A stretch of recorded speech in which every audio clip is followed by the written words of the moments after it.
Imagine walking into a local dealership with a measly $3.200 in your pocket and driving away in a car that corporate executives legally banned from existing. Back in 1969, General Motors had one strict, ironclad rule that frustrated every gearhead alive. No mid-size car could have an engine larger than 400 cubic inches. The corporate suits were absolutely terrified of government safety regulations and skyrocketing insurance premiums clamping down on their massive sales. But a few rogue dealers didn't care about rules. They found secret backdoor channels to stuff massive 427 and 440 volts 8s into lightweight bodies, creating literal monsters that pumped out well over 450 horsepower right off the showroom floor. Today I'm revealing the 5 most illegal 1969 muscle cars you could buy. But how did this underground movement even start? What if I told you the absolute craziest muscle cars ever built were actually ordered using paperwork meant for taxicabs and school buses? By late '68, the streets were ruled by guys who knew exactly how to cheat the system. The average American was making about $8,500 a year, so dropping $4 grand on a car meant you wanted serious, untouchable performance. Dealership outlaws realized that if they could completely bypass factory restrictions, they could dominate the local drag strips and sell out their inventory overnight. You won't believe the insane lengths they went to. Let's start with the guy who triggered a total corporate panic. Section 1. How did a simple Chevy dealer hijack a fleet program? You probably know the legendary name Yenko. But did you know Don Yenko basically hijacked a municipal fleet vehicle ordering system to build a street weapon? Don was sick and tired of his Camaros getting smoked by Ford Mustangs on the track. Because of GM's strict 400 cubic inch ban, the Camaro was hopelessly stuck with a 396. So Yenko exploited the Central Office Production Order, COPO, a system meant exclusively for ordering stripped-down police cruisers and municipal fleets. He secretly ordered 201 Camaros, equipped with the L72 427 cubic inch V8, pushing a massively underrated 425 horsepower. The base sticker price for this illegal corporate glitch was just $4,245.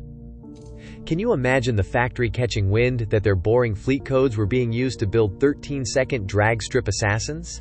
When GM brass finally realized COPO 9561 was being used to blatantly bypass their sacred engine ban, they were absolutely furious. But Don Yenko had already sold them out the back door. He slapped his signature stripes on them, threw in a 4.10 heavy-duty rear axle, and handed the keys to teenagers. A 1969 Yenko Camaro could hit 60 miles per hour in just 5.4 seconds, straight off the showroom floor. Pure madness. Yet another New York dealer was about to take things completely off the rails. Section 2, WHO guaranteed and 11 SECOND quarter mile in writing? Imagine buying a brand new car in '69 with a legally binding, written guarantee that it would crush the quarter mile in 11.5 seconds. Or you literally get your money back. Joel Rosen ran Motion Performance in New York, partnering with Baldwin Chevrolet. Since GM wouldn't sell him massive 427 Camaros directly, Rosen just bought big block SS 396 Camaros, parked them in his garage, and manually ripped the brand new factory engines right out of the bay. He swapped in terrifying L88 427 engines with massive 3-barrel Holley carburetors. These Phase 3 supercars cost around $5,000, completely voiding the factory warranty the second his wrench hit the block. Have you ever heard of a dealership refusing to fix a car they just sold you? Because Baldwin-Motion explicitly warned buyers right to their face.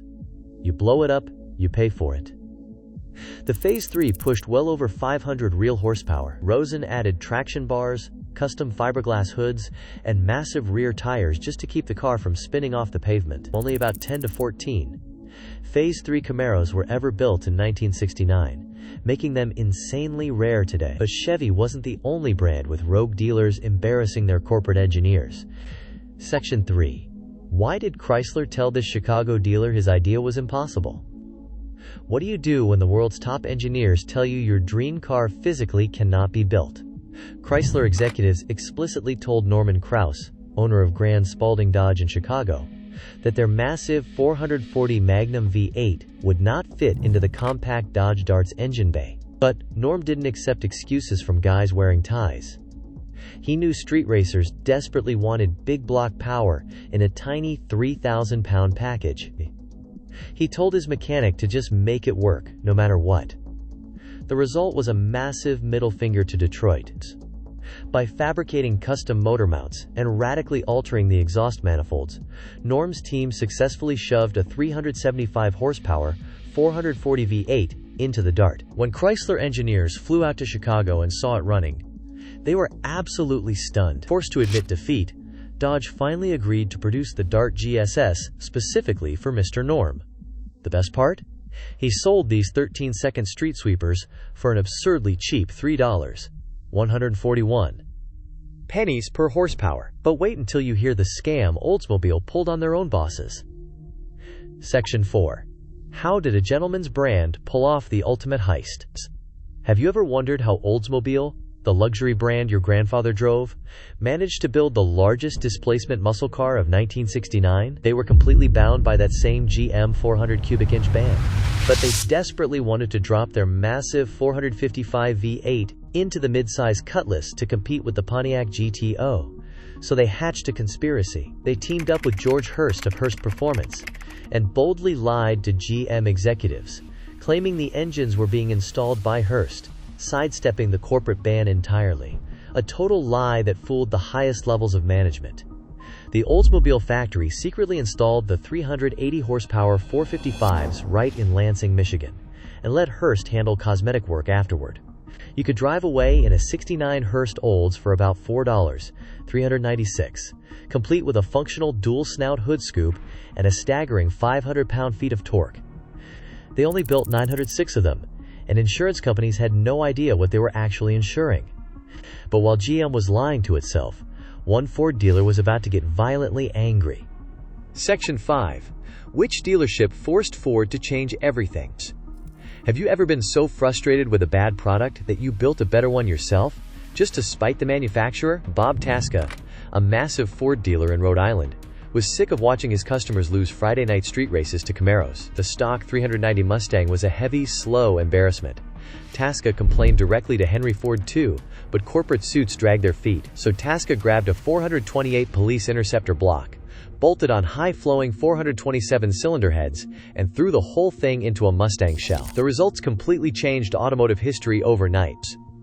Did you know one single dealership literally forced a multi-billion-dollar corporation to redesign their entire flagship vehicle? Tasca's creation ran a blistering 13.39 second quarter mile and sold for around $3.500. Hot Rod magazine tested it, the public went crazy, and Ford was backed into a corner by their own dealer. To save face, Ford put Tasca's exact recipe into mass production as the legendary 428 Cobra Jet Mustang. One man with a wrench and a bad attitude bypassed the entire R&D department. But the most mind-blowing fact isn't how these cars were built. It's what happened to them next. The ultimate irony. Want to know the real gut punch? The exact same cars factory executives desperately tried to kill are now the most valuable pieces of American automotive history. Back then, a normal guy working a steel mill could afford a $3.500 Tasca Mustang or a $4.200 Yenko Camaro on a simple payment plan. They raced them mercilessly on Friday nights, blew the engines on Saturday, and scrapped them without a second thought. Nobody had a clue they were daily driving future million-dollar assets. Today, a fully documented 1969 Yenko Camaro fetches well over $300,000 at auction. A surviving Baldwin-Motion Phase 3, $500,000. Minimum. The corporate rules meant to stop these cars from ever hitting the street are the exact reason they became legendary. Bans created the loopholes, and the loopholes created the outlaws. We now live in an era where software updates and corporate firewalls are the new engine bans. Dealerships can't swap an engine without triggering 1,000 sensors. That's exactly why these 1969 outlaws remain totally untouchable. So next time you spot a pristine big block street machine at a car show, pay your respects. You aren't just looking at classic Detroit steel. You're looking at a literal four-wheeled felony. These 5 cars represent a time when raw passion violently overpowered corporate bureaucracy, and when a couple of grand bought you a ticket to absolute freedom. Those rogue dealers understood the rules perfectly, and they knew exactly how to break them. Keep your eyes open. There are still a few of these illegal unicorns hiding in barns across the country.